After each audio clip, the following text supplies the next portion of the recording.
Në Tiranë organizua parada e 14 e krenarisë në moton Bashk për familjen. Aktivistë antar të komunitetit LGBTQI+ theksuan mesazhin për të mos lënë askënd vetëm dhe të ndalet diskriminimi dhe paragjykimi ndaj këtij komuniteti. Ambasadori i Bashkimit Evropian në Shqipëri Silvio Gonzato theksoi mbrojtjen e të drejtave të komunitetit.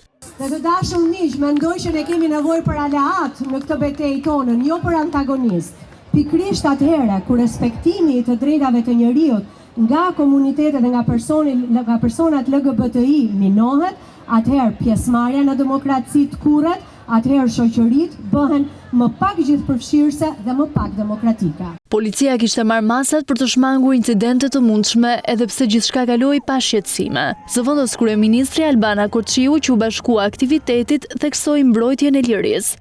Përveç solidaritetit, mendoj që tregon edhe një mbështetje sa i përket një komuniteti i cili me patjetër në linjë të parë të tij dëshiron njohjen, respektin dhe dinjitetin për jetët njerëzore.